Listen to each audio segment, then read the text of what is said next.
This is the Crookedrivercast, a show that focuses on what's going on in Northeast Ohio. Like this week, we have entire police department quitting, over 20 new laws taking effect, and increased electric rates, the always sexy budget talk, and of course, the word of the week, tariffs. My name is Robert. I'm joined as always by Tom. So Tom, what's Hello. going on? What's going on? It's Saturday morning. It's rainy, and I don't know. I'm here to hear the stories and put my 2 cents in. How about this? We'll start with this. You ready? Yeah. Knock, knock. Who's there? Tariff. Tariff who? Tariff? You thought trade negotiations were easy. Think again.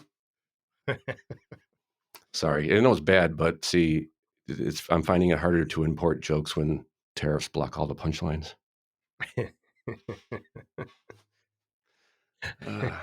So that's what I started with. I figured, tariff was the word of the week. Tariff, tariff, tariff. More tariffs. I figured let's make light of it. Everybody just needs to calm down.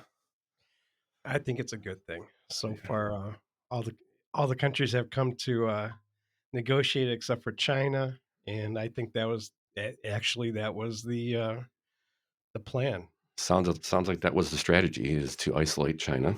Yep.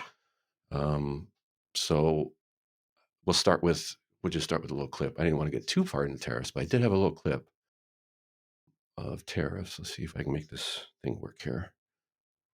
So with tariffs top of mind for so many, you may be wondering what is actually made in the USA, even more specifically here in Ohio. So at the Guardian's home opener, our Jonathan Walsh found the America in America's pastime. Between the shirts, hats, and sweatshirts, today I don't think it's going to stop. Vinnie Griffin says the Cleveland Clothing Company promises to have a steady stream of cool customers. Yeah, no, we just dropped these for this year. During the Guardians' first home game this year. We're a Cleveland company for Clevelanders. Just so happens that, tourists enjoy it too. Vinnie is the general manager. He hearts that most of his products are made, designed, and printed in Cleveland. He works with a Columbus group sometimes, but he loves keeping nearly everything in the Buckeye State. We purchase, things from outside of Cleveland, but we try to keep things as close to home as possible. Other people in our community pouring themselves into nearly 100% of American-made products. We're filling some kegs right here that will go out to the market. At Saucy Brew Works in Ohio City, Brent Zimmerman and his crew showed us around the brewery. He tells us 90% of his hops come from the U.S., and the main product in beer is locally gathered. It's fantastic. We happen to have one of the best water sources in the world. When it comes to tariff talk, he recently canned the idea of getting stuff from our neighbor up north. We particularly are not sourcing cans from Canada right now. That was interesting. So why aren't you sourcing cans from Canada right now? The puns were awful. The puns were terrible. That was just, it was one of the worst I've ever heard, I think. The question I have, do you think we can tariff Lake Erie? So you didn't notice there's one thing he's no longer getting from Canada. Some of his cans. And then the shirt guy, I think I've seen that story before. He says they keep saying nearly everything. I would guess that, he's having them printed here or maybe in Columbus, but I would almost guarantee the shirts are not made in America. No, do we even make T-shirts? I don't think we can even make T-shirts in America. Well, I don't know about that, but I do know most of them, at least the material comes from China. Right. So, I give them credit. They're doing what they can. It was a nice little story. Hey, here's what actually is made, at least here locally. But it did also, what I heard was, almost everything, 90% of my hops, he gets cans from Canada. I think you had on the rundown a aluminum manufacturer shutting down, laying off 70 workers. We probably won't even get to that today, but so here we are. This is why we have to do these things. And if you don't like tariffs, we don't either. That's why we don't want the other countries to have them on us. Well, I always say like the other countries say, like, what are we doing to our citizens? It's like, well, what are they doing to their citizens? They've been doing the same thing. Yep. Tariffing all of our stuff. Tariffing? No, tariffing. Tariffing's a different thing. Let's see. The other thing maybe we could start with is we did have some protests in Columbus. They had the hands-off protest this week. We had them here in Cleveland too. In Cleveland, all around, they had maybe dozens of people probably showed up. Yeah, Columbus looked pretty big to me, but I mean, I just saw some pictures, so I didn't see the overall view of it. Columbus did have a good turnout for It's a college town too, though. And the fact that it was raining also probably dampened it. Probably would have been more people if it was raining. But I did figure we could talk a little bit about that.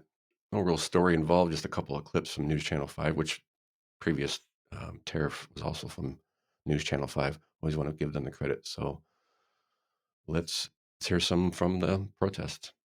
A call for change from the streets of Columbus. It's an avalanche of major issues. I mean, any one of these would dominate the news for a month, and we got them one a day, right? And then the tariff. My God, I mean, that's insane. At least 1,000 people marched near the State House in what's being called nationally a hands-off protest. It's hands-off education, it's hands-off veterans benefits, it's hands-off Social Security, it's hands-off U.S. aid, it's hands-off Gaza and Palestine. It's everything. There's so many things to protest against. That's why we're all here. Tommy's not allowed to touch anything. Hands off everything. The president can't touch anything. But did you notice anything about these? Yes, I noticed quite a few things. What did you notice? It was a blue hair festival. Oh, for sure. Yes, everybody that I saw on the clips was, and for being in Columbus too, you figure it would be a little younger crowd because of the college town. I thought too. Yeah. But apparently, the president cannot touch anything, and I mean, just hands off. And the call for change was how they started the clip, how they started the report. From this is actually ABC WSYX out of Columbus, I believe. They're protesting because of all the change, but they want more change. So change the change back. Okay, I do have another one here. Some more comments from protesters. I think this is. Those here tell us they're not letting the rain dampen their message. These cuts just continue to they just continue to put more people at risk, and I don't feel like we need to stay home and be dry when it's a little bit dreary, when people are dying from lack of care and services that they need. There it is. People are dying. Who's dying from lack of care and services? Who? No one. Nobody. So there you go. Just imagine the clips we could have had if it didn't rain. She sounded younger, but I bet she still had blue hair. She looked younger, but sounded like she had blue hair. She was a little younger, but I don't think she was college age. I think she was old in college age. Yeah, probably. All right, so I'll get that nonsense out of the way. So next on the list is, like I said, the oh-so-sexy budget talk. The Senate now gets the bill, the House version of the bill. I think we talked about this a little bit this last week. The Senate has till July 1st to pass the budget and Mike DeWine to sign it. Well, it says to pass a budget for DeWine to sign, that he will sign. And right now, he's not getting everything he wants, as we talked about last week. Budget does not include DeWine's proposed cigarette tax increase.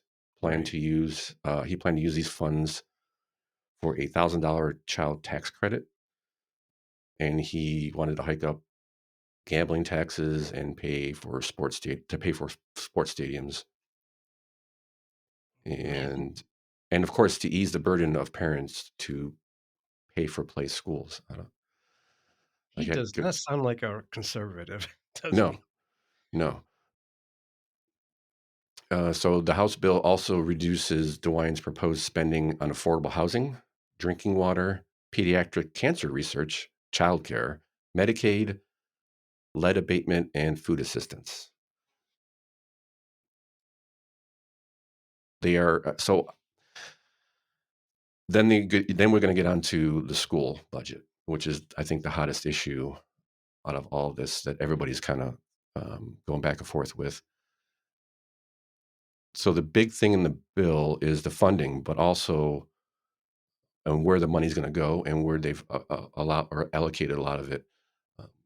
But also there's a stipulation in the bill that we talked about a little bit last week about levies and cities carrying over funds from previous years, and the state wants to cap that. Right. So They the bill can't requires. Go ahead.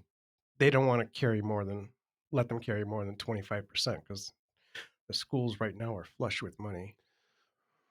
The bill requires the districts that carry more than 30% of last year's budget into the new year. They can't carry more than 30%. If they do, they have to take the difference of whatever's over 30% and lower property taxes to assess, give it back to the customer or to the community. So put another way, if cities do not spend more than 30% of the funds they had and are bringing that money into the following year, they need to lower their property taxes. That way they can give that difference back to the community. So that's one of the ways property taxes are getting, with the increase in property values, property taxes are getting really high, especially those on fixed income. So that's kind of what they're trying to address. What does all this mean? What's 30%? How many schools carry this over? And then what's the dollar amounts and what's all this stuff? So right now, the Ohio Education Association estimates about 80% of school districts will be impacted due to the 30% cutoff, which means over 80% is what they're saying. 80% of the schools in Ohio currently carry over more than 30% of their budget into the following year. Okay, so how much is that? According to GOP, schools have carried over $10.5 billion. And they keep coming back for more and more. Right. And so, okay, what's $10.5 billion? I say, that seems like a lot of money. What my initial was, how much is the budget for schools in Ohio every year? So I looked it up. I asked Grok. Grok says, Ohio's total K through 12 public school spending in 2024 was approximately $28.5 billion. Currently, schools have carried over from 24 to 25 almost a third of what the total state budget for all spending. That is not what comes from Ohio. That's all spending. So $28.5 billion. That comes to $16,960 per pupil. The funding comes from a contribution of sources, or a combination of sources. Local taxpayers contributed, that's your city, you and your city and your property taxes contributed about $14.8 billion. The state provided $9.7 billion in funding for all the schools, and the federal government added $3.9 billion. Wow. So currently, I guess it doesn't work this way necessarily, and we'll get into why the schools say they have to carry these funds over. But currently, the schools are sitting on enough money that they don't need any of the state funding. They have $10.5 billion. I'm sure this is not every school district has this much money they're carrying over. Right. But as a total aggregate, schools have carried over enough money to not need any money from the state, more than what the state's giving them. Okay. Interesting. So that means we don't have to pay property taxes. Well, it would say that in some cities you should get a cut in your property tax, at least a temporary reduction, and that's what the Ohio state legislature is trying to do. At least the Republicans are. And then I'll start. So, what's the pros and cons? How is it in the media? We talked about this a little bit last week, which is actually the clip I just started playing before. But how is News Channel 5? How are and this is, I think, pretty consistent throughout. And Yeah, I'll start with this. How are they showcasing this? Yeah, how are they? What's the narrative? Yeah, how are they shaping? How are they shaping this story? So here, let's just start with this. This is how they're shaping it. It has been a years-long war here in Ohio. Now there are some twists in the latest battle over school funding. The state budget plan passed by House lawmakers cuts hundreds of millions of dollars in state funding from public schools while increasing funding for private school vouchers by $500 billion. Columbus Bureau reporter Morgan Trout is following through with a closer look tonight at a new piece of the proposal that some call a break for taxpayers. Others say could put more levies on your ballot. Cutting the budget. Uh-huh. No, that's not the case. The budget's not being cut. It is being increased, just not by as much as they want.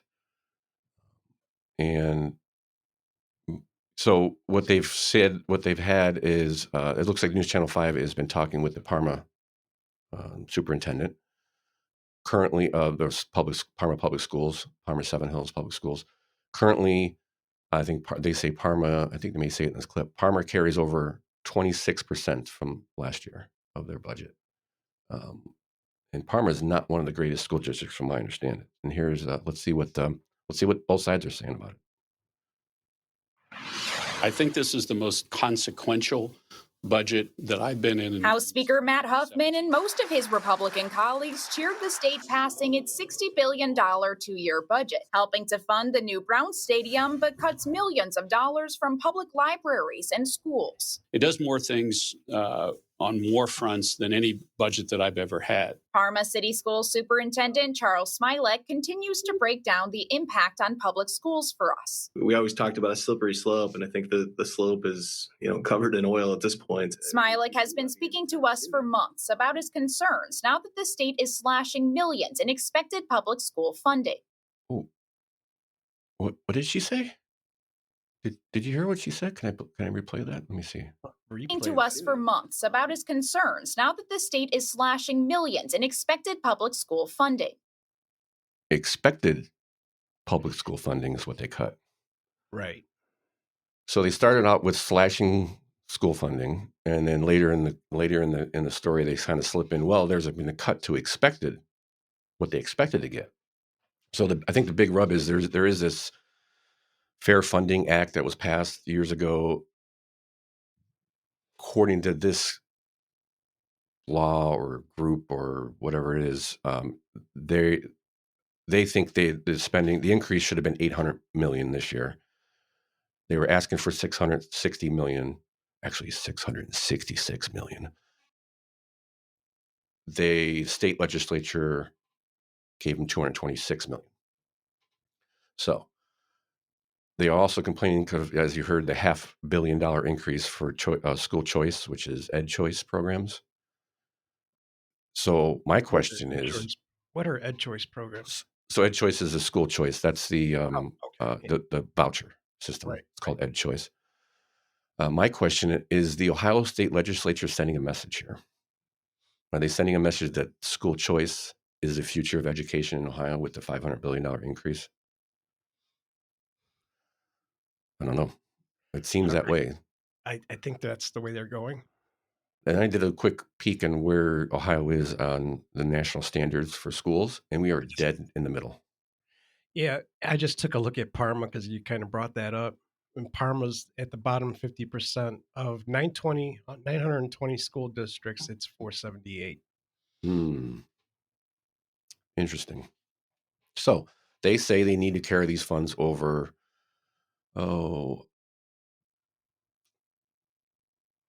Because there it is. They kind of say it in the clip, because they need to prepare for inflation and increasing costs for resources like energy and gas, plus pay increases for teacher and staff.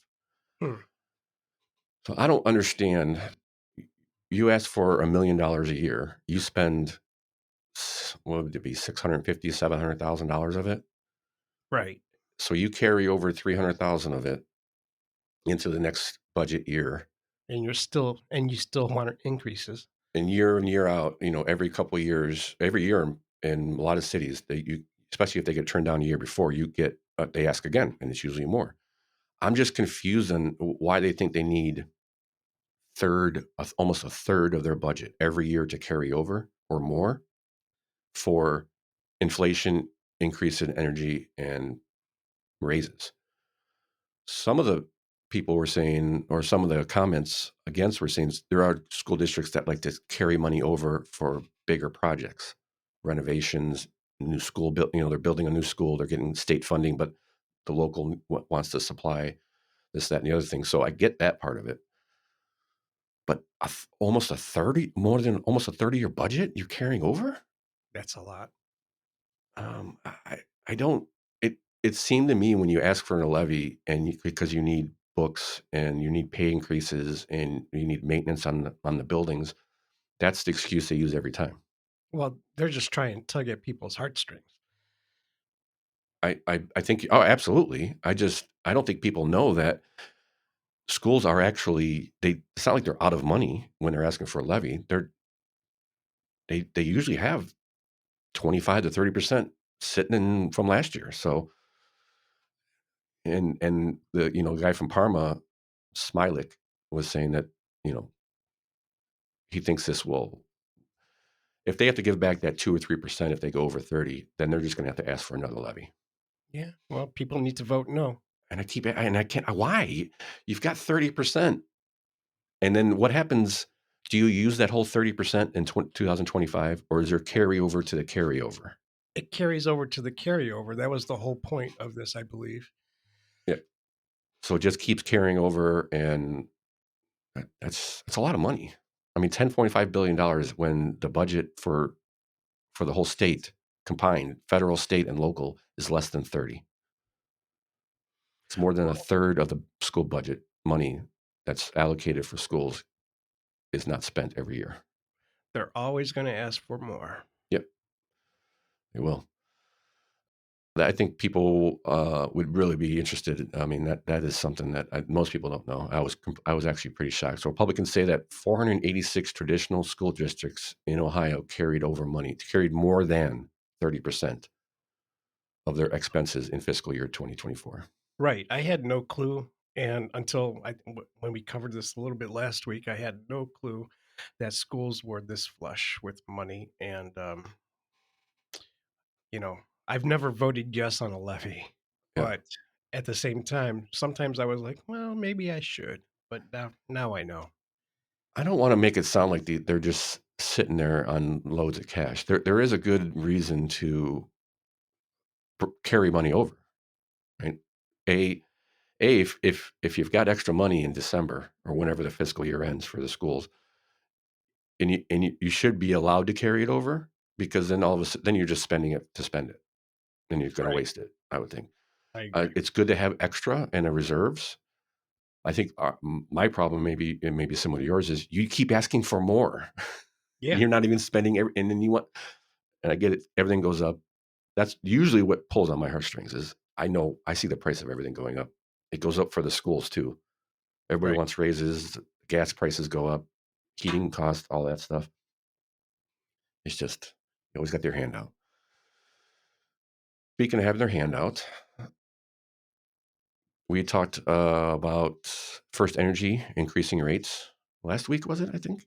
Yes. And now it sounds like Akron is going to have some of their energy rates, and I don't believe it's First Energy that is doing it. And here is the clip that tells me Akron increase. Here we go, right here. See if you can maybe pick out where some of the increase might be coming from. Okay. People who live in Akron feel frustrated after hearing that their electric bills will be going up next month. The city says it entered into a new agreement with Dynegy, formerly Energy Harbor. It offers 100% carbon-free energy. The new deal will nearly double the rates people are paying. News 5's Tessa DeTiro joins us live this morning from Akron with what you need to know about your energy bill. Good morning, Tessa.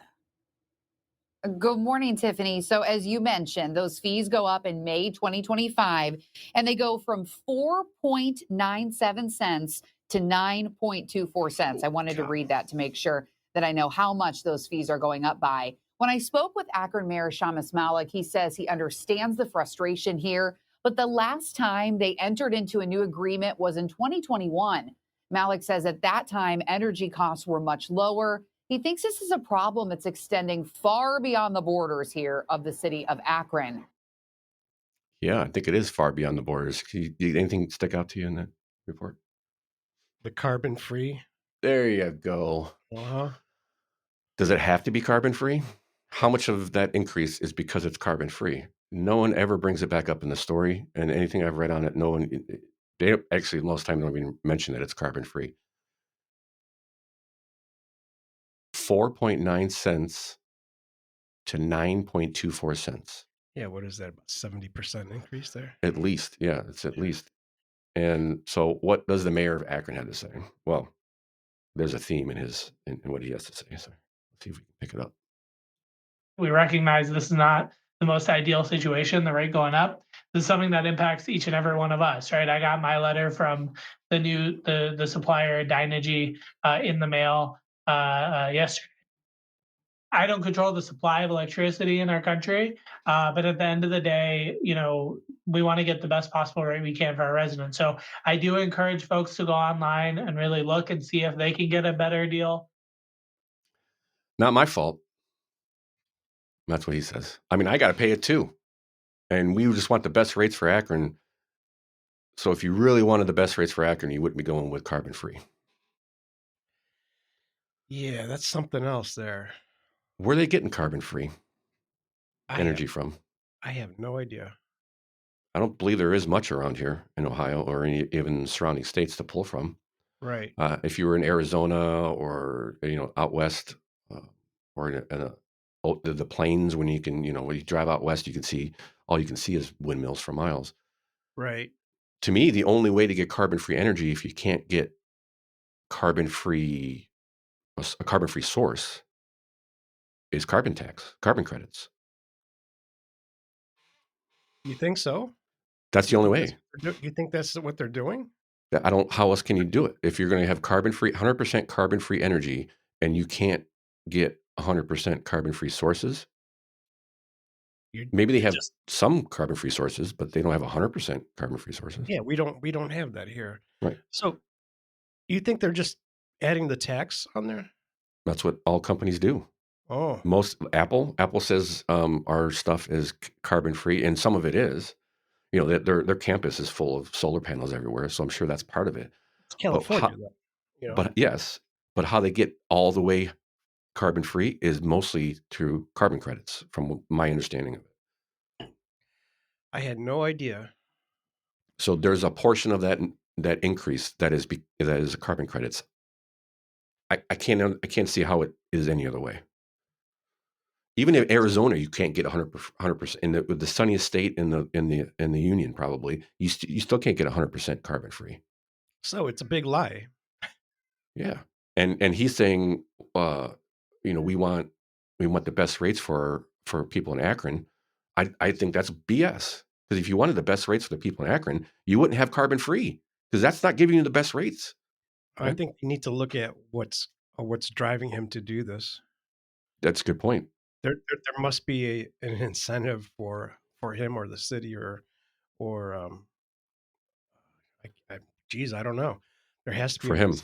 Yeah, for him, or again, it's just like Washington on a smaller scale. I mean, who's funding campaigns? You got to look into that. How much of this came from clean energy companies, so on and so forth. Is it just virtue signaling that he can just come out and say we're carbon free? I don't know. Could be any one of those. Akron doesn't strike me as a city that you would have to do that. Yeah, it isn't. I could see that in Columbus. I could see Cleveland. That. Yeah, even Cleveland, but Akron. Mm-mm. Yeah. There's got to be another motivator here. Yeah, I hate to be as nefarious as he's getting paid to, but it could be, like I said, just as simple as he wants to make a check. He wants to check box that Akron is carbon free, and that way he can get invited to all the cool parties with all the cool people. Could be, or a bigger run for something else. I don't know anything about this guy, so no, it's the first time I ever heard him, and yeah. He doesn't sound like a the name, like what's his name? Shamus Malik. Shamus Malik. I don't think I even pulled his name. SHAMMAS. Yeah. Yeah. Yeah, I have to look in to see. Yeah, he might be running for something else. He might be going for some type of state thing. A very good possibility. All right. Akron people, keep an eye on your energy bills, because they're going up next month. Yeah, May. you're gonna notice it. That's a big huge jump. and there was comments. They brought up some comments because they posted this on Facebook that, hey, here's, we made this deal, this and that. Now you can opt out if you live in Akron, and you can go online and find your own. And there were a couple people that left comments saying that they did get a better deal than the city, and how it's weird that this guy got like 8 cents instead of 9.2 or whatever it is. Yeah, 9.2. He got 8 cents from 4. So he got a lot. That's only 1 penny, but when you're talking about that's considerable. It's probably 10 or 12% less. Yeah. And his comment was, weird that I can go online and find it, but the city, I can get a better deal than the city of Akron. That's a good comment. So I would say at least a penny of that 9 cents or that increase is carbon free. Because this guy probably went and found, whoever the city he filtered by, no early termination fee, a 12-month contract, no fees or anything else, and he got 8 cents instead of 9.24. Yeah, that's a significant finding there. That's good. Now, the good news may be that the city of Akron only signed like a 13-month deal. Like the last one was like 3 or 4 years. They're not tied to this, for a long extended time if they want to make some changes. So. Well, hopefully there's a new mayor that can fix this. Yeah. And here's your excuse and one of the reasons to get them out. Next, I guess, unless you got something else on that. I thought that was pretty interesting. No, that was good. That was a story I just kind of clicked on, thinking it wasn't going to be anything, maybe just a little bit of a tie-in with the First Energy story. And I was like, oh, this is... That's bigger than the First Energy story. I mean, I don't know if it's bigger. I mean, it's maybe not bigger, but it's maybe not bigger dollar amount, and it's more significant for Akron. Oh, for sure. When you're going, they were talking about at the max a 13% increase for First Energy, and this is, you're talking 60, 70, almost double. Right. Yeah. Okay. Well, while everybody was working away last week, we had 29 new laws went into effect on April 9th. All signed by Governor DeWine. So I figured we maybe touch on a few of them. Yeah, go for it. A couple of them. So one of them, the Parents' Bill of Rights. So this was a couple of things. It was House Bill 8, the Parents' Bill of Rights, requires school districts to adopt a policy that allows students to attend off-premise religious classes during the school day. Formerly, districts were allowed to permit religious time, but were not required to. So a slight change. It's kind of like if the kid wants to go, or the parents want the kid to go off-site to basically a CCD class, that they should be allowed to have the time in the day if you want to do that. And now you can't say no. Were they ever? Would have they ever said no? I don't believe it, and there was nothing brought up that this was a problem. Yeah. Just that they just kind of finalize it that, you kind of can't say no. So the there's policy another part of it there too. Yep. That's what I'm getting to. It includes, so it's implemented on July 1st, but they do have some leeway on when they need to bring all these regulations up to school. So newly, it requires policies in the law.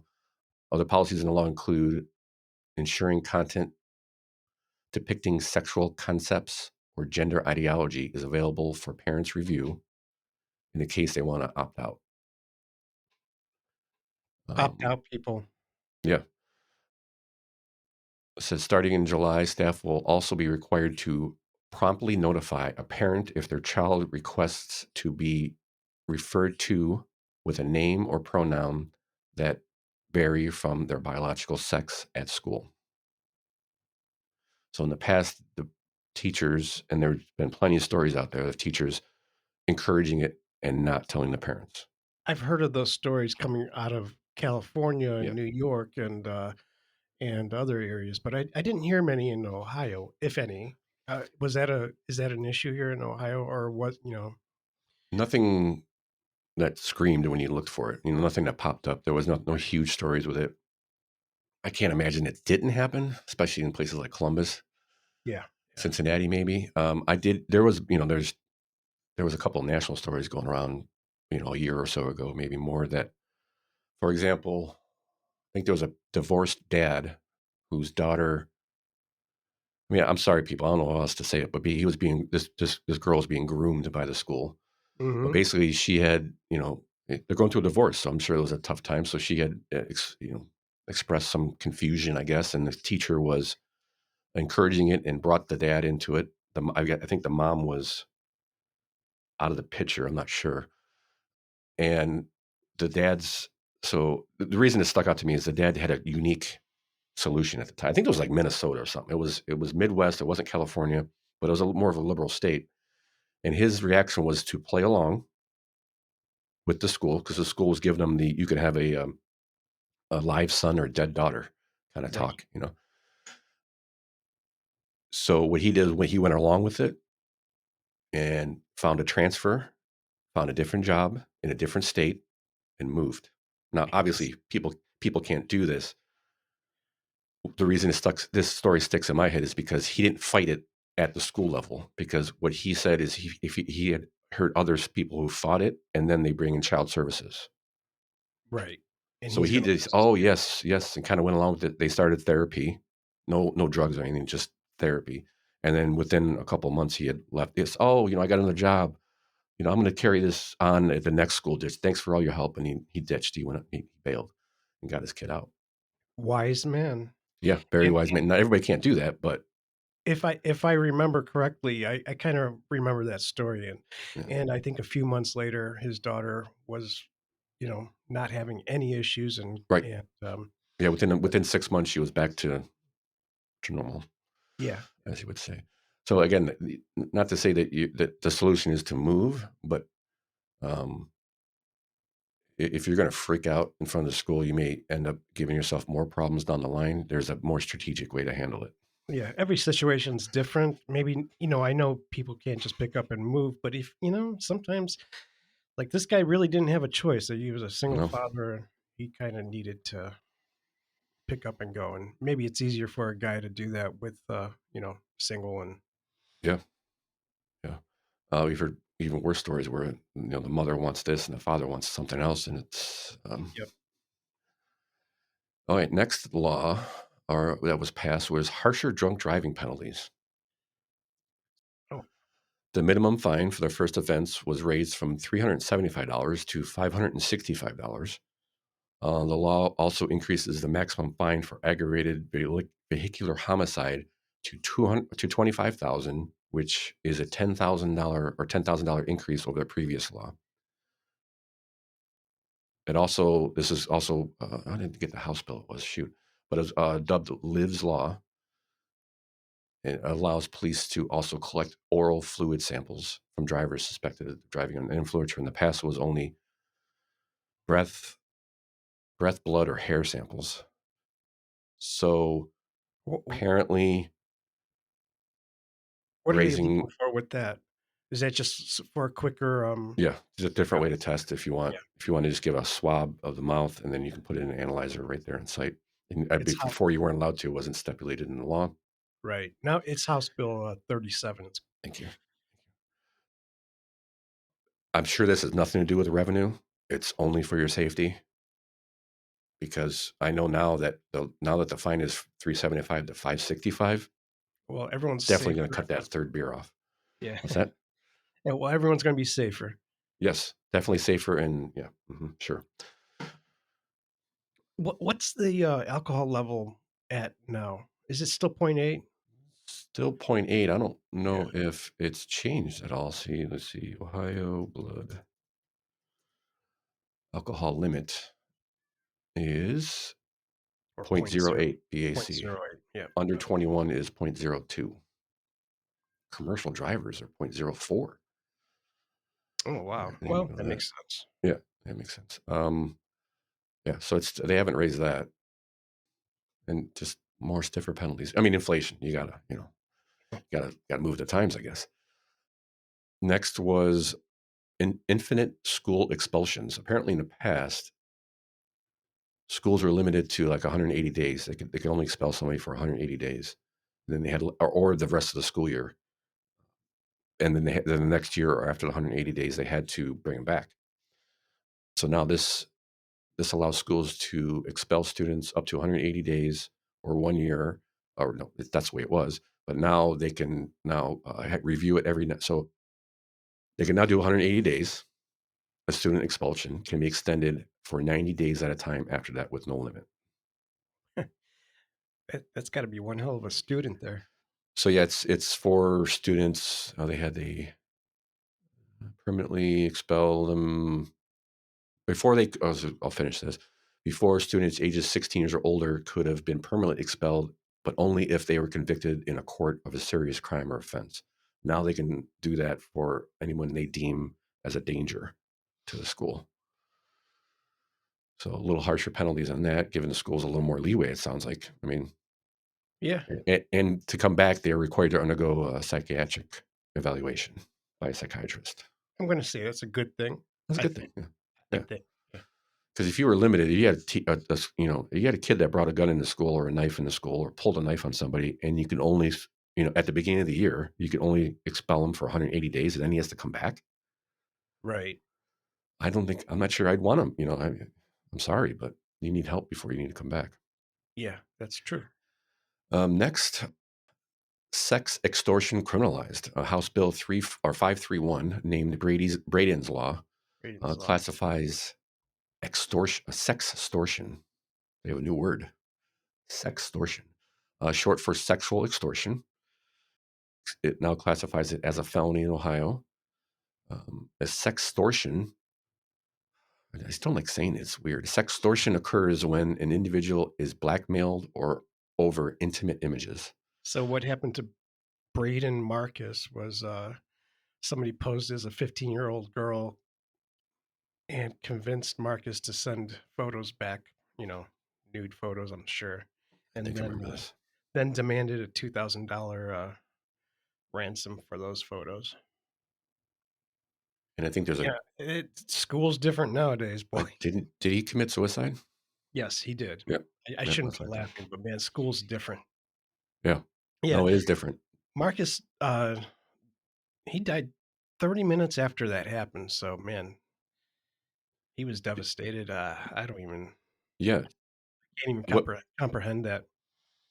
So what they're threatening is to send these pictures to everybody at your school of whatever you've sent them, which is usually private areas, or what you want to call it, Yeah. And the wrong kid in the right state of mind, or right kid in the wrong state of mind. This is everything. A 15-year-old having the pictures of his junk sent to the whole school. Yeah, that's got to be like probably the worst time of your life to be dealing with something like that. 14, 15, 16. Yeah. And these are overseas. These aren't people from around. These are just phishing scams, I think. You think so? You don't think it would? Well, actually, I never even thought about that. I just figured it was some kids. That can be the case. That can be the case, but with the ransom and everything, I think there is a very large portion of this that's actually, it's very much like a spear phishing. Yeah, okay. I didn't even think of that. I just figured some kids were playing a prank on him, but that makes sense. Yeah, similar to some of the texts you get, like, "Hey, how you doing? I saw you last week," but they'll get a text. They're sending these texts or messages, depending on what platform they're using, to thousands and thousands of phone numbers or usernames. Counting on at least a few of them have sent pictures to somebody. Yeah.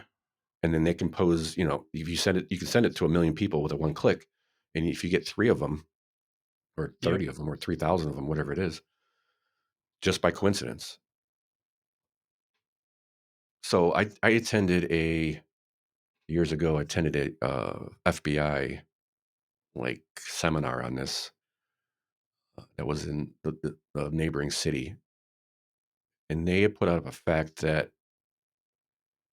so this is the reverse, I think, for boys and girls, because this kid was a boy, and maybe it's not, but they had said an interesting stat that maybe this applies. Back then, this is probably at least 10, 15 years ago, for a predator to get a boy to meet in real life was 2 to 3 weeks. For a predator to get a girl to meet in real life was 2 to 3 days. Yes, I've heard that. Most of these predators are men, so it's a little harder barrier when you're trying to get a boy to meet, but girls are much more susceptible. This is a similar kind of thing. Yeah. So this is good. So what it does is categorizes as a third-degree felony, but it can be upgraded to a second or first-degree felony depending on a variety of factors, including if the victim is a minor or disabled, and if the predator is a repeat offender. So it could even go up to a first-degree felony. That's all good. I agree with this law. Obviously, it's a good thing. But how do you catch the predator? Yeah, You that know, is difficult. It's almost I mean, that impossible in some cases. yeah, that you're getting the. I mean, I would think you'd have to get FBI involved. Yes, I think Yeah. for sure, because you got to pull up all kinds of, not that they track all of our texts and phone calls. They don't do that. But in case they did, they'd be able to pull that up. Yeah, I mean, I don't think it's easy, but I think they can do it, and they probably have you know They're the only ones with the resources. right. The They have the FBI. resources, and they probably have other cases that have maybe some of the same they cross over. So Yeah. I mean, it's a great law. I mean, it sounds good, but I don't know if it's really going to do anything. Put some teeth on something. I mean, it's a problem, and so before this, if you were able to catch somebody, what can you do? You were limited on what you could do. At least if you do catch them, it puts some teeth behind it, I guess. I don't know how much it's going to do to stop anybody, because I really believe that a lot of these people aren't even in the country. Yeah. Yeah, I never even thought about that. When I first read this, I just imagined it was you know, a another student doing this. Yeah. Well, I mean, yeah, I'm sure that I think that definitely is part of it, or it does happen, I should say. I just don't think they're not nobody's. As a kid, well, I guess as a joke, you ask for a ransom. Yeah, I guess it could happen easily. I wonder I That wonder would where be actually a good I don't joke. know anything about Not a good joke. Braden Marcus, but I wonder if he lived in a more affluent suburb, Mm-hmm. if it was just a better target for Mm-hmm. somebody. Yeah, somebody with not as much street smarts. Yeah, good point. All right, so the next one was driver license suspension lifted for certain offenses. I think this is something I've heard about for years, and it made no sense to me. So House Bill 29 ends the practice of suspending driver's license for failure to pay court fines or fees, along with some other minor offenses such as school truancy. Residents whose driver's license or motor vehicle registration was suspended for such offenses before the law was passed are able to have their license reinstated. The law also allows those who have had their license suspended for being in default on child support payments to prove that a suspended license prevents them from making payments, and they could be granted limited driving privileges. Yeah, actually, the all I see is House Bill 29, and it just mentions the child support thing. Somebody's got to get to work. Well, I always wondered that, like how I get you trying to get child support from usually dad, but I never understood how you could take they take the person's license away. How are they supposed to pay you? How are they supposed to get to work? I guess you can. I know you can, but it severely limits what you can do and how. I mean, even if you get your license suspended for driving drunk, you still get work privileges. So Yes. this is bizarre. Yes.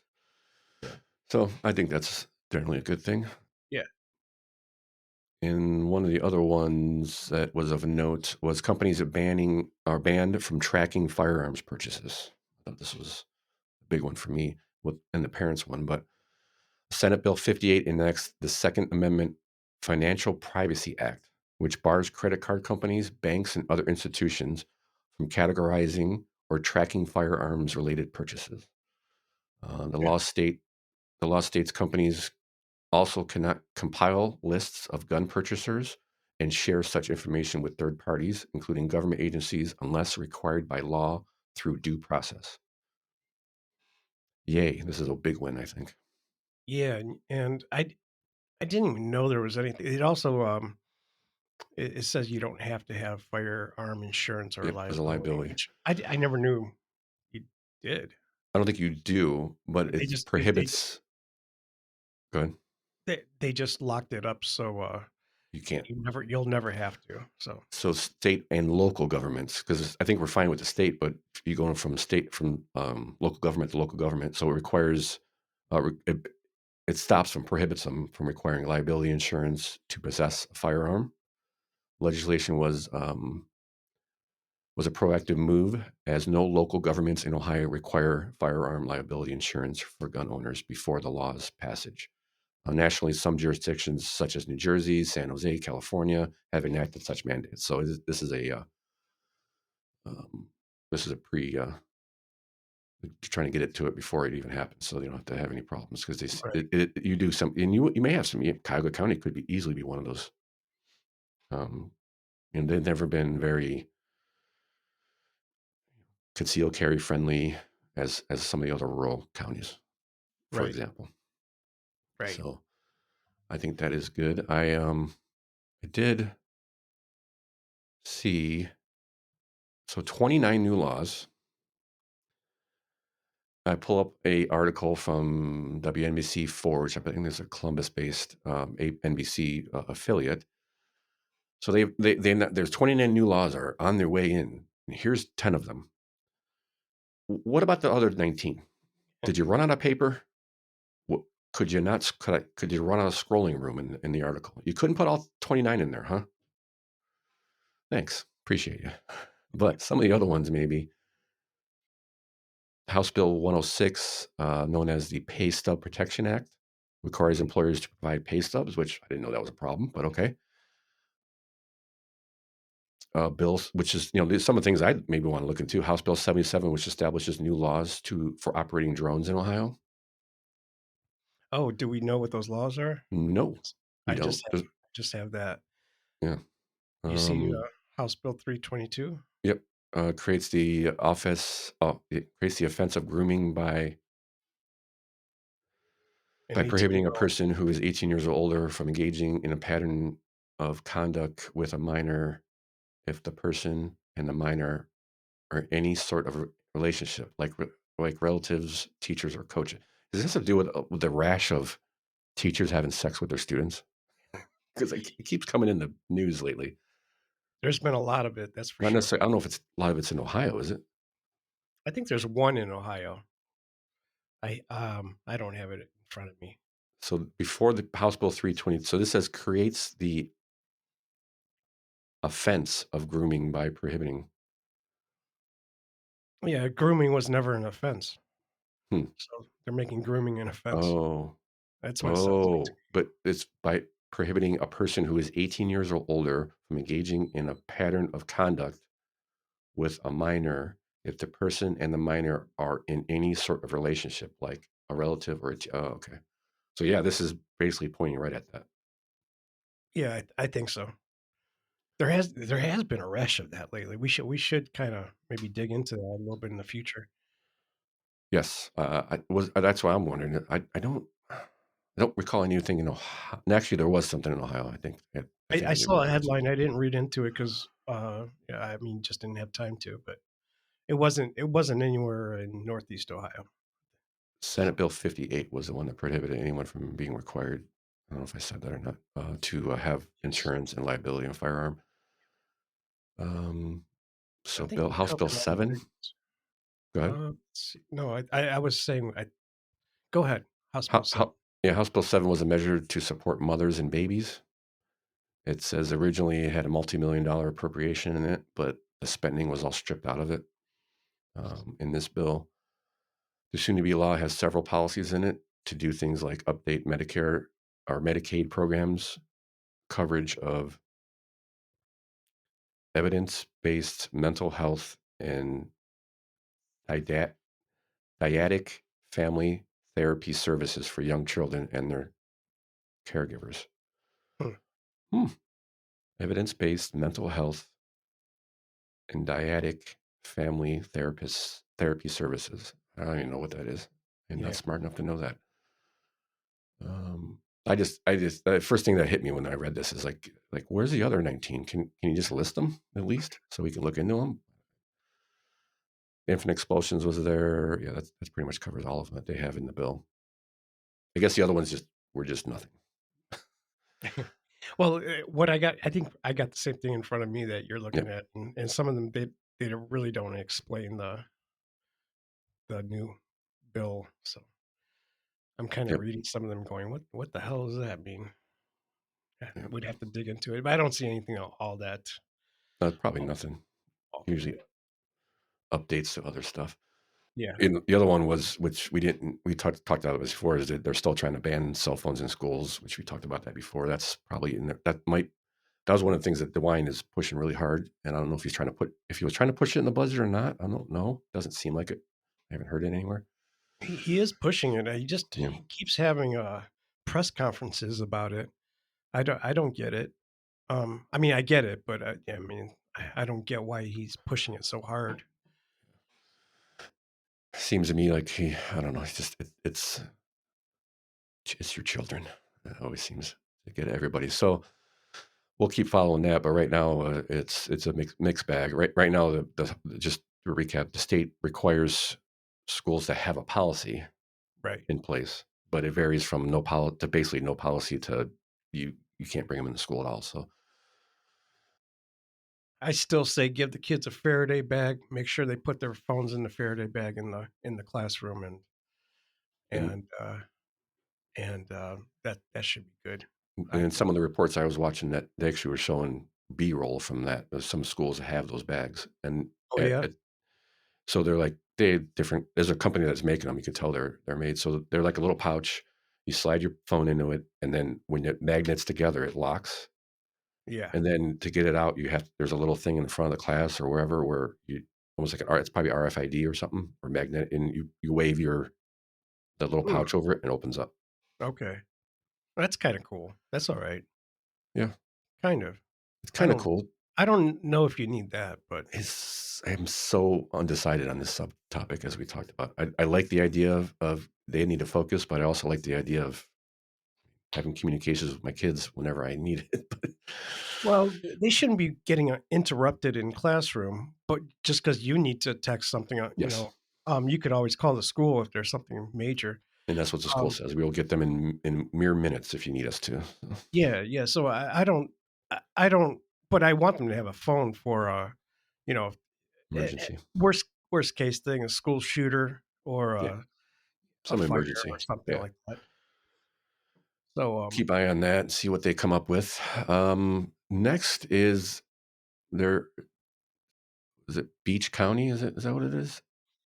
No, it's Craig Beach. Craig Beach Village. This one's good. Craig Beach Village. Every police officer resigned. But they were all volunteers. Let's make sure we tell people. I have a couple clips we can go with. But the question was, what do you do when your whole police force quits? Well, hang on a second. What? I wasn't ready for this. Oh. What do you do? Yeah, what do you do?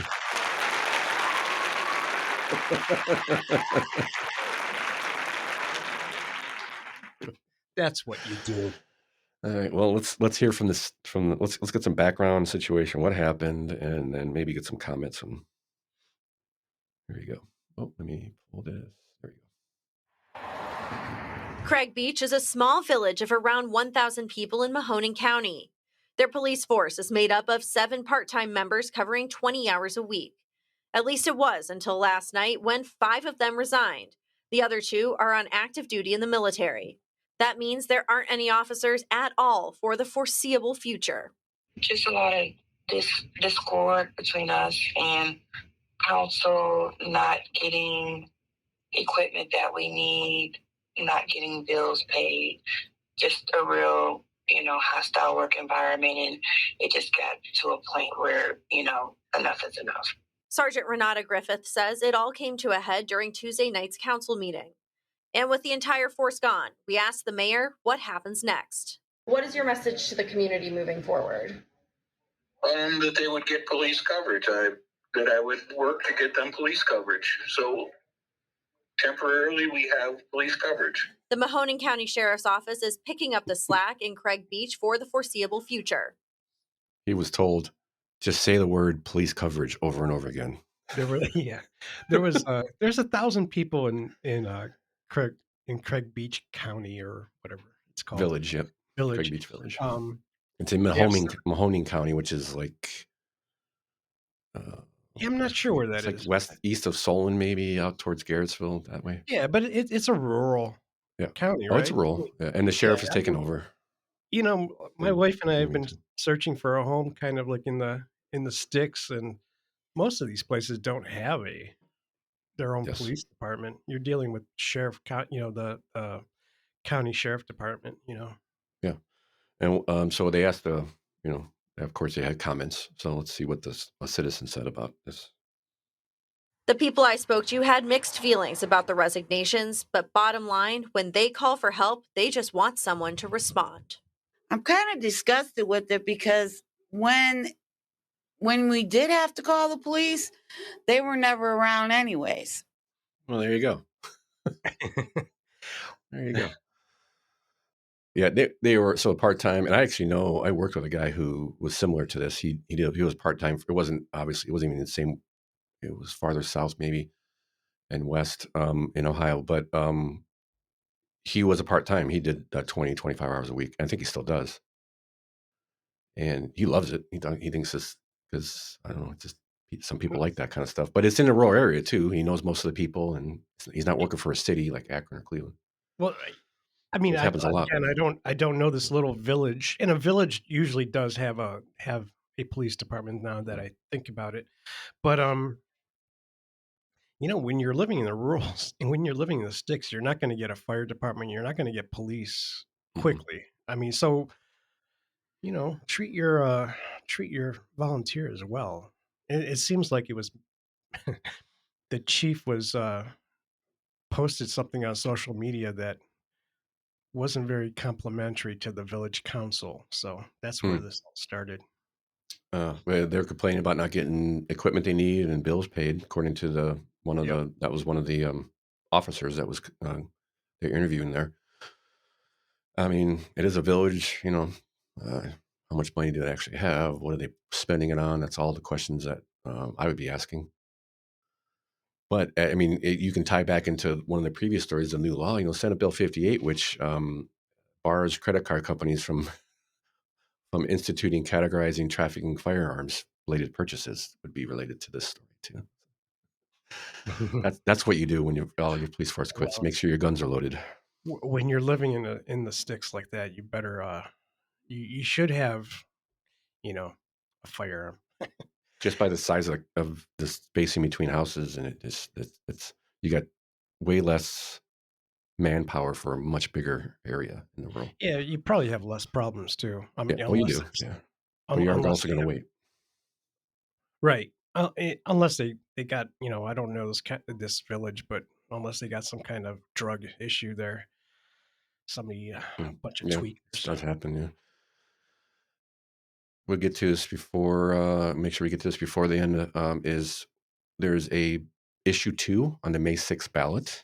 Well, tell me about this. Issue 2 is kind of interesting in a way, I guess.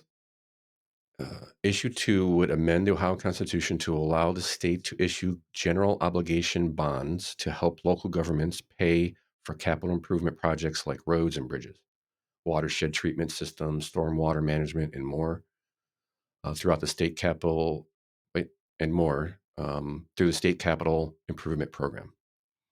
So voting yes for it means what? Nothing new. So this program itself is nothing new. We first approved this in 1987 and reapproved it through 3 separate constitutional amendments since then. Most recent was 2024. The last amendment will sunset on July 1st. So basically, the upcoming issue, what they're asking for is to renew it and to increase the budget for it. So the upcoming issue raises the annual limit for the state issued bonds from $200 million to $250 million. Or $2.5 billion over the amendment's 10-year authorization.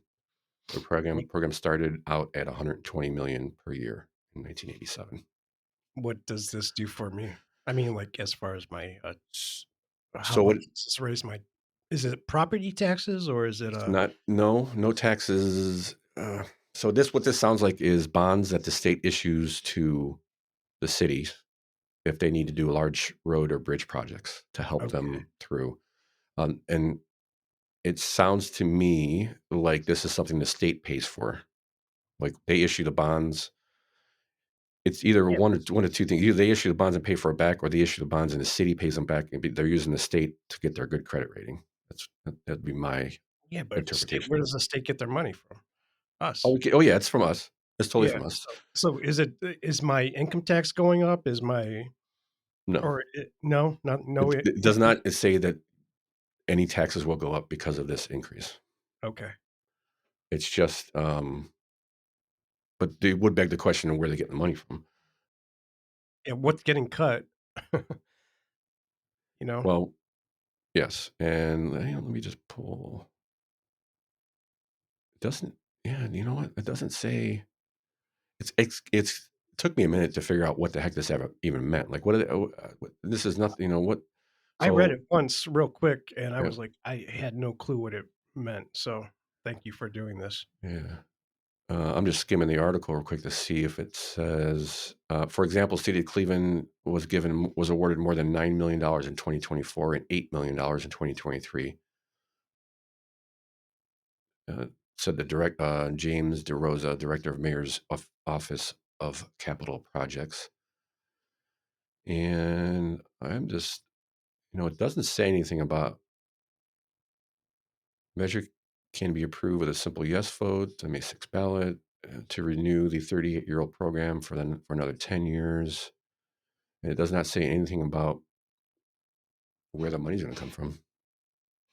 That's an excellent question, Tom. I did not think of that. Yeah, I mean, I don't know if they're asking for more money or it just makes sense that it has to come from somewhere. So Definitely come out of the state budget. Yeah, state budget, but okay. I mean, are they cutting something to get this money, or are they? I'm going to write this down because I want to know. I'm hoping, I guess, more hoping than anything, that what this really is a favor to the cities and counties to say, we'll issue you a bond, like we're loaning you the money. The state's loaning you the money and the city will pay them back. That's what it feels like to me, but I don't know. Okay. Yeah, I mean, that's I'm gonna cool if ask that's for what it follow-up. is. No, I'll Kind of what they're doing with the Browns. The Browns want the state to issue bonds, basically borrow money, because they have such a good credit rating. They get really good interest rates. I'll be That's honest. This a was lot the of what they're first doing. time in a long time, in a few years, that I was planning on just skipping the vote because I had no clue what's going on. Yeah. So, And yeah, actually, one of the reasons we're doing this show, yeah. because we feel like we never know what the hell's going on. We Well, know more it's what's been a going on long in. it's been a But long time since I haven't, where I skipped a vote on anything. So, I mean, it's been years. And this was the first one where I was like, there's nothing else on our ballot in our district. So I was like, yeah, I don't know. Yeah, I almost always have a school levy, so I always have to go vote. Right. That again, we got to follow that. That's what's going to go through on the ballot issue on May 6th for the primary. It is a primary, right? Yeah, for next year's gubernatorial primary will be, right? May 6th. Right. Mm-hmm. Is it? This year? No. No. No. No, this is just on the May 6th ballot. There's nothing that the primary is not till November. Right. Okay. So keep an eye out for that. And, I drive on our roads as almost everybody does. So we do need some money for the roads. So maybe it's a good thing if we're not getting our taxes raised. But maybe one last big story here is Microsoft is slowing data center projects in Ohio. And actually, they're not really slowing them. They're stopping them altogether.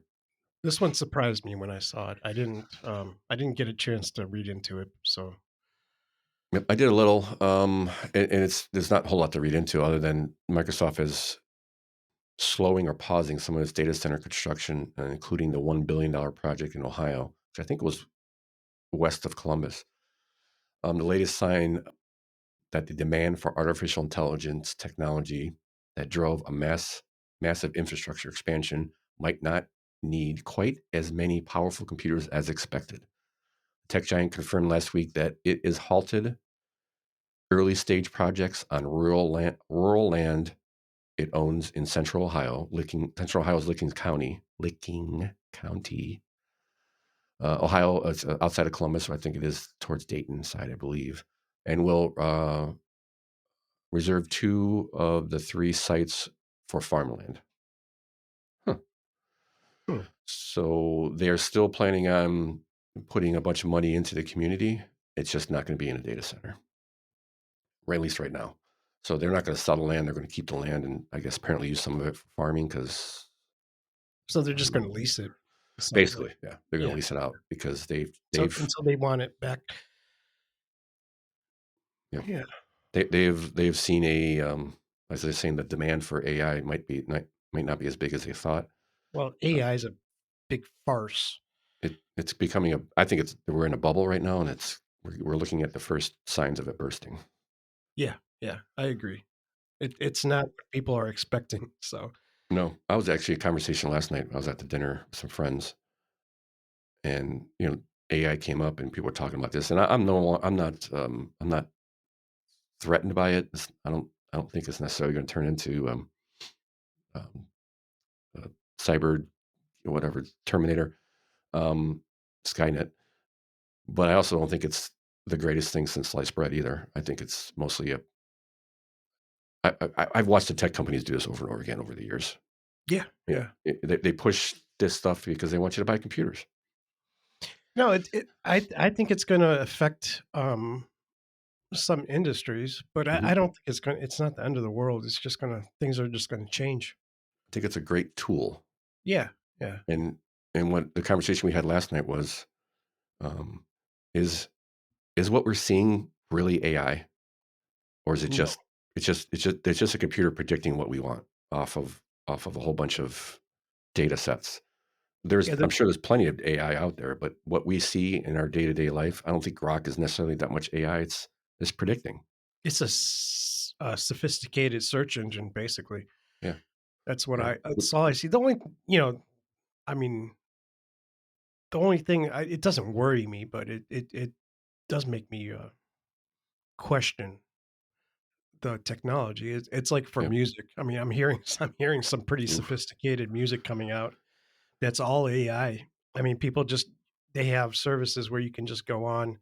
I don't have it in front of me. I wish I did, but you can just go on and tell them what kind of song you want, what you want it to be about, and it spits out a song. And if you can prompt it well enough, it'll actually sound pretty decent. I was listening to Rick Beato, his YouTube channel, and he was playing some of the songs, and were they great? No, but they were okay. So I think there are some industries that are going to have to probably work out some type of deals with unions where they can't use AI stuff for. I think certain AI things. music will take over for certain things like YouTube. Like if somebody wants a song for an intro, or if they want a song for an outro, or somewhere in there, royalty free. Yeah, royalty free stuff. I think that's gonna take over. But they got to take care of the musicians. Oh, and that's what Rick's been talking about that for a while, about Spotify, and I've heard on other shows Spotify. Oh yeah, they're designing and they're putting in artists as examples, and they're spitting out similar, and there's no royalties to be paid. It all goes to Spotify. Yep. Which, I mean, it's a great business model, but that's not great for the industry. It's diluting the industry even more. So AI in that respect is kind of, it's got to be. I think there has to be some type of restrictions to it, but I know AI a for lot the of everyday person, it's not that big of a deal. I use it here and there, mainly because I have Apple products. So, like for example, I'm about to say some most controversial things since we started this show, Tom. I figured out the best way to improve Microsoft products is to put them on a Mac. That is true. For the most part, it is a little nicer. Not in everything, but a lot of things. But I can now write an email in Outlook, highlight the text anywhere in the operating system, right click on it, and it'll give me writing tools, and I can write it funnier, more professional, more concise. Just rewrite it, proofread it, on and on and on, all right there, Mhm. and it works really good. Like proofreading, so you can do spell check, but spell check doesn't give you commas and all that other stuff. It doesn't crack down on Right. bad grammar. Right. And if you're writing an email for a professional email, a lot of times, that's good. And when you're making it more professional, more concise, then it works okay. But you can see what's AI. And when I bring up to, let's say, people who are really on the AI bandwagon, is as an employer, for example, look at other technologies first. What do people about other technologies that come out in the past 30 years? People hate phone trees. People hate calling up and getting press 1 for this and press 2 for that. People still complain about that to this day. And this is just that on steroids. So for my example was resume. So every resume from here on out basically will be run through AI, and they're Yeah. all going to look very similar to this, or if not exactly the same. Yep. And you'll be able to. So what are you going to do as an employer? You'll be able to pick and spot, at least now, the ones that aren't run through AI because they're not quite as polished. Yeah, A lot but less don't most employers blustery. now? But don't Yeah. most employers now run the? I mean, I haven't looked for a job in a long time, but don't when you fill out your make your resume up, don't they run it through an AI thing before they even pick the ones they want to look at? They probably do. Yeah. I haven't heard of it yet, at least in my industry, but I'm sure it's there. I'm sure somebody's doing it and running all. Yeah, I mean, it's actually not a bad tool to use to some extent. Let's put all these resumes in there. Give me the differences. Give me who had the most education, who has the most experience. You can kind of that's like the search engine you're talking about. I guess my thing is like for all this stuff, it's like I think you're missing out on good Yes. potential employees when you do that. Like, and I'm just thinking of resumes as a Yep. example, but I think when you're letting a machine take over, it's kind of like you're going to miss out on that one special employee that you probably could have caught if you just took the time. It takes one filtering mechanism, I think, away from employers, and because Yeah. that was a filtering. If you had somebody that just had a complete crap resume, it just goes right in the Mhm. garbage. Yeah. But now they can take that crap resume and make it look halfway decent, and now you have much more crap to filter through. There's that also. I just think if there's it all depends on what type of what type of employee you're looking for. But if you're True. looking for like a creative employee that maybe thinks outside the box a little bit, this is going to kill that. You're not going to be able to find them. It's similar. So one of my kids has French class, and she never gets homework for French. And early on, I'm like, that's weird. Oh, maybe I'll get homework. But as we met the teacher later on in the year, there's a reason she doesn't give homework out because as she says it, just the translation technology out there, they have to do everything in class because she Wow. can't trust that they're not just putting it through. And she's been doing this for years, Hmm. nothing generally new, but she said something interesting to me. She goes, I know they can take it home and put it on the internet and get the translation. And I'm sure eventually they'll have where you can just hold you can do it live in real time. And I raised my hand. I said, actually, I've been doing that for at least 10 years. She goes, Yeah, I what? was I going go, to say they. Google Goggles has been doing that. You could go to France or wherever country, hold your phone, your camera up to a sign, and it will change it right there on your phone live. Hmm. And that's been at least 10 years. So it's similar to that. Is like you're going to have to adapt what you do in certain situations. Like she has, like it's just the way you got to teach now, and the way we're going to hire people. I mean, so many things. Again, I'm not against it. I think it can be a really good tool for a lot of things, especially for large amounts of data to sift through, and like you're saying, use it as a high-end search engine, basically. Yeah, I find Grok to be very helpful for a lot of things. So Yeah, I use it. I put it on my phone just for news stories, like what's yeah, going on in Ohio.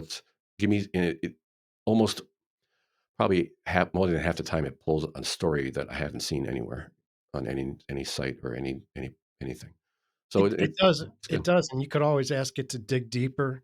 Hmm. It's actually a pretty good tool. Do I trust it 100%? No. I mean, sometimes you have to do your own digging. I asked it yesterday or day before to draw me, and this was in context of work, so this is going to be a weird request, but draw me a construction worker on a runway, or on a, what did I say? Construction worker model on a runway, something like that, walking on a runway. And it drew, this is Grok, it drew 4 pictures of a fox. I actually screen grabbed it because I wanted to show somebody that is very AI. AI is great. AI is great. And I went like, here's your AI. The other one is tell it to draw somebody playing guitar. Every time I ask Apple Intelligence, which by the way, 6 months before this, Apple Intelligence was called machine learning, which is I think what we're really dealing with is mainly just machine learning as in predictive models. But Right. I'll ask it a picture of my daughter playing guitar. And every time, none of the strings are straight. If they're even, a lot of times they're just jagged, like broken up all the way up the guitar that it draws. And almost always her hands are all messed up. Yeah, yeah. For some reason, well, artists you have to be an extraordinary artist to be able to draw hands. That's what I was told. It's a weird thing, right? But hands are a weird thing. So Especially AI, hands doing something, I heard. Like yeah, just a hand is hard enough, but a hand like holding a glass or holding a guitar. So yeah, that makes perfect sense because as the AI, the machine is learning all this crap and ingesting all these crap hand drawings, that's what it's spitting out is crap hand drawings. You know what's funny is like for like one of my profile pictures, I have me playing guitar, and I asked Grok to draw a picture of me, and it actually does a pretty good job. It makes me way too fat, but that's what it sees. So that son of freaking Elon figures a skinny guy would make everybody else look fat. you know what? It's funny because it'll spit out a couple of pictures. It gives you like 4 at a time sometimes, and Yeah. 2 of them will be me. And I'm like, "Oh, okay, that's an extra 30 pounds. I know I'm not svelte, but I'm not that big." And then there's like one there that I look like a rock star. It makes me a beanpole. It looks like I've been shooting up for a couple of years. Well, it is a diet. It is a diet program. It's not a Yeah. great one, but it is a diet program for some. That's But pretty funny. yeah, where I was going was it actually does the hands pretty good, but it's got a photo of me, so Yeah. it's basically just copying the whatever pose I'm in, and Oh, I doing see what a this. fairly good job of it. I mean, sometimes there might be 3 fingers there instead of 4 showing up, Yeah. but Usually for me, it's an extra finger, the 6, yeah, which well, would make you an awesome guitarist if you had an extra finger. hey, that's Hound Dog Taylor. Seriously, there's one? Yeah, I yeah. did not know that. He had like a little nub on his fretting hand. Did he use it? I don't think he ever used it, but he did have 6 fingers. Disappointed. Yeah, it was a little nub. He was mostly a slide player too, so he didn't really fret too much. But Okay. 6 fingers, it's bizarre when you look at his pictures. All right. So a couple more quick ones as I got to figure out how to get rid of this squeaky chair. Trump executive order exposes Ohio election weak spots. So I dug into a little bit of this, listened to a little bit of the Windsor report.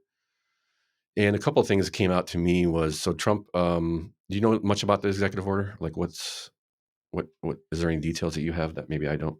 About Trump's executive order? Yeah, No, I don't have too much of that. So Um, in the podcast, they brought up, they're looking at this, that, and the other thing, and it there doesn't seem like there was a lot that they were worried about in Ohio. The one thing that we were worried about was the proof of citizenship to vote. That was one of the things that's in the executive order. Now they're requiring states to have proof. Basically, voter ID is what it is, right? That was the biggest one. That's the biggest one. Yeah. So that's really what they talked about a lot. To me, it didn't seem like there was a whole lot of weak spots in Ohio's election law, but there is There was one. there was like a one county that just did not train their poll workers correctly. They didn't know how to look at I think the problem was they didn't know how to look at uh, an ID and verify if they're a resident. So, yes, so there's like I mean, it's not minor, but it was a small podunk type of town. So, overall, it wasn't that big of a deal. The only thing that stuck out to me was right now in Ohio, you have up to 4 days after the election to count mail-in ballots. Right. They want to get rid of that, I think. That's one of the things they want to get rid of. Yep. Yeah. And that was on the executive orders. You can't count ballots that come in after election day. You just can't. Just they're not valid. And that was happening a lot. It still happens. I know it was happening a lot in Pennsylvania. So there's that. So that's kind of good. That's kind of nice. We'll see how far that goes. I mean, secure elections is what we all want, right? So, and the fact that asking people, because right now you have to show your ID in Ohio. I do. Yeah, yeah.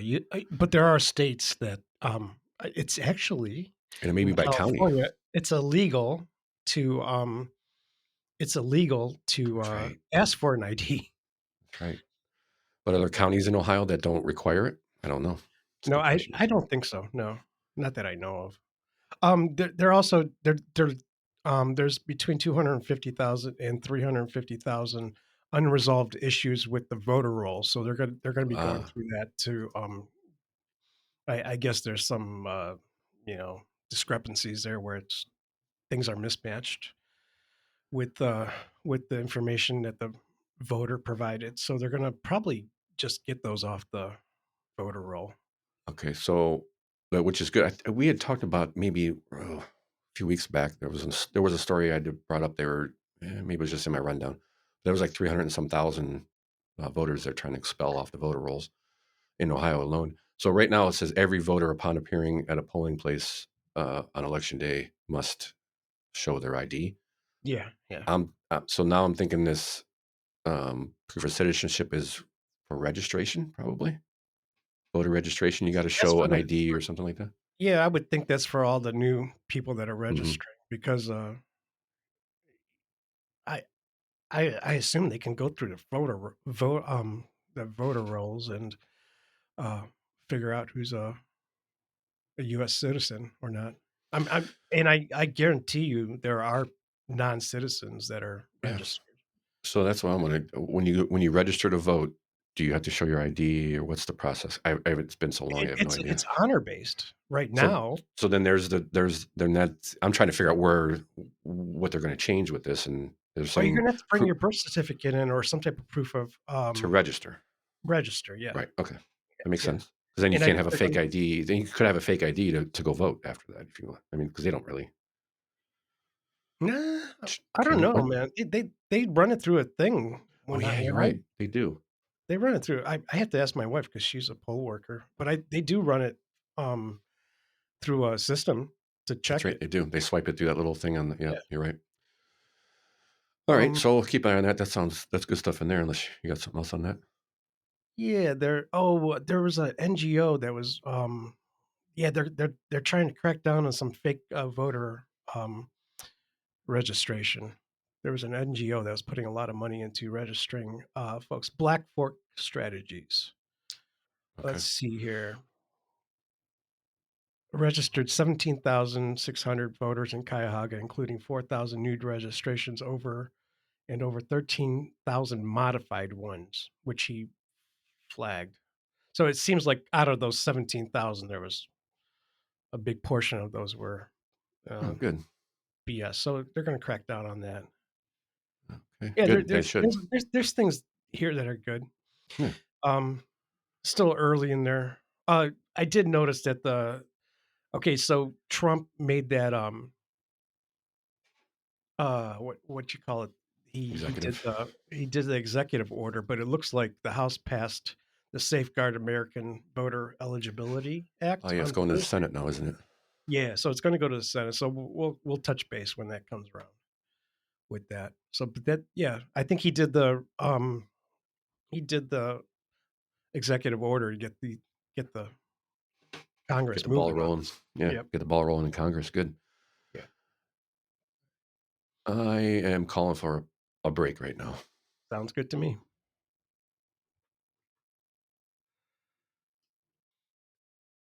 All right, back. All right, sorry everybody, but even Joe Rogan has to pee. So after that, I just got one more quick, maybe a quicker story, funny story. When I see Democrats and Republicans agreeing, I have to point it out. So here's a story. Ohio Dem lawmaker says taxpayer money okay for stadiums of winning teams, not losers. So and forgive me, I haven't read too crazy into this, but Senator, is Brook Park senator? Yeah, Ohio. Bill he's not a Brook Park senator, but Bill DeMora, Democrat Columbus, plans legislation that would ban public funding from going to professional sports teams unless they had a winning record in the three out of the previous 5 seasons. That would knock the Browns out of the they would get no funding. Well, they would have to move. They would have to move. I thought it was a pretty good take on the whole Browns thing, and Hey, you know what? it's I kind of part of it kind too. of agree on that, but Yeah, that's the other thing. I agree with them. I get it. Like, oh yeah, you're going to spend all this money on this team that, I mean, the Haslam's making money, but how much money does a city make from a crappy team? I don't know. it's been a while since I paid attention to any sports, and I kind of remember. Actually, I don't remember. I don't even want to mention it. But there's some fishy stuff that Haslam does, Mm-hmm. and isn't it about revenue sharing with the other teams? I forget exactly what it was, but he definitely doesn't spend as much money on the team as he should. Yeah, it's a fair point. I Or haven't paid that much attention to the Browns in like 4 years, 5 years. Yeah. So you're probably right. I mean, if you look at some of the other things he's gotten kind of mixed up in, it would make sense. But let's hear a little bit from this guy. He says, for too long, Ohioans have been held hostage by the professional sports teams and their billionaire owners. DeMora says, I'm tired of hearing year after year that if governments don't fork over taxpayer money, then the team is going to move out of state. This legislation would stop that cycle. If a team wants to get taxpayer money, then the least they can do is have a winning season. And if they decide that they want to move, then people of Ohio deserve their money back. So I kind of like it. I don't know. I'm good with that. Yeah, it was pretty nice little. I'm just skimming through, making sure nothing else. The other thing is the Bengals are looking for money. They're going to be looking for money from the state too.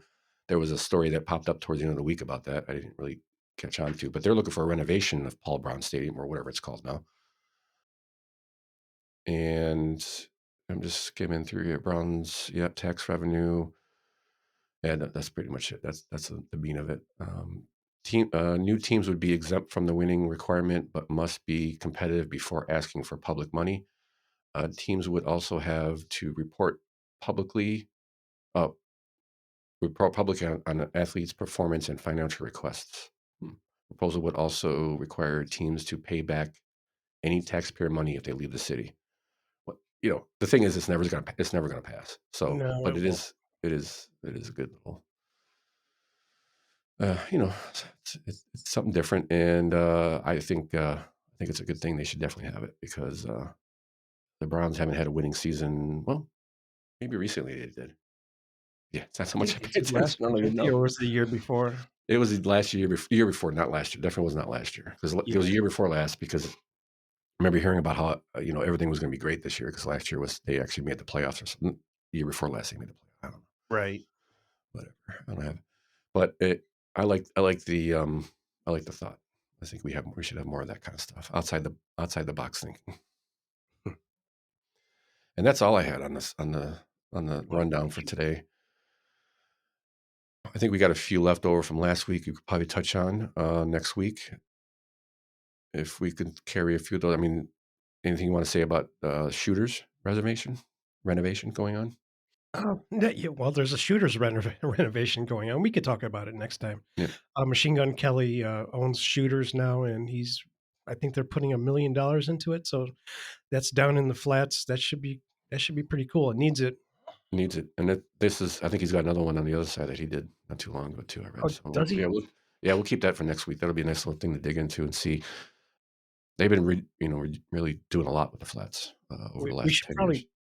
We should probably tell you. I mean, if you're starting to see orange barrels, check into your local area what's going to be affecting you, because I'm getting hammered over here on the west side of Cleveland, or the southwest side of Cleveland here. So there is, like, I think there was some type of budget, $900 million budget for roads, for infrastructure in Ohio. So there's going to be more road work than usual. So good, they need it. And as of note, at least in the Cleveland area, they got I-77 south and north bridges closed I think starting very soon. Matter of fact, I think that was the end of the 480.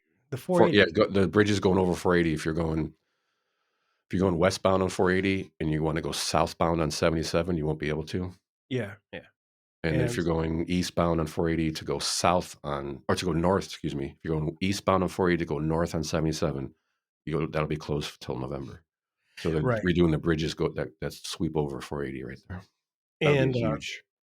The Wallings Road exit is closed off of 77 near Broadview Heights, and that's causing a backup by Pleasant Valley. So you might want to reconsider where you're getting off at. It is orange barrel season. Maybe we should put that on a list for next week. Maybe we should. Yeah, maybe get a little bit more info on that. Orange barrel season. All right, cool. All right, that's all I got. If you don't have anything else, I think you can wrap it up here. Thank everybody for listening. We will we'll talk to you next week. Peace.